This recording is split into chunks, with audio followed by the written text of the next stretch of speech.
With just a few weeks until go time, most districts are still scrambling to work out all of the logistics with this. But CBS 46's Rebecca Schramm found one school that seems to have everything ironed out.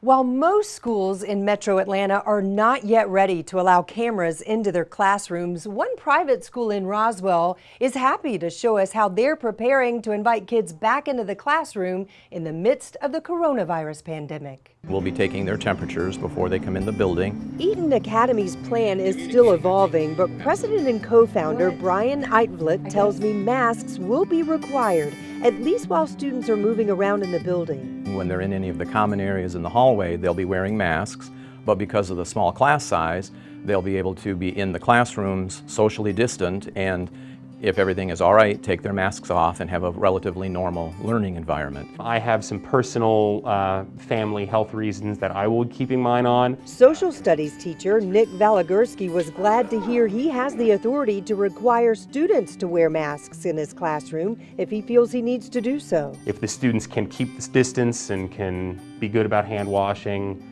then we may not need it. Hand sanitizer will be readily available at Eaton Academy, and teachers will clean surfaces between classes. Administrators and staff acknowledge that with a small student body and typically just 5 students per class, most of their new measures will be easy to implement. They do feel for decision makers in larger schools. If you were a public school that had 30, 35 kids in a classroom, how are you going to manage that?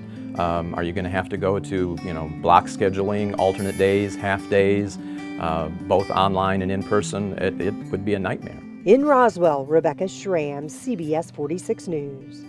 And remember, CBS 46 is your school authority as the kids head back to the classroom or to the virtual learning to start the new school year amid this pandemic. You can keep up to speed on any changes with our free CBS 46 News streaming app. Yep, it is a school year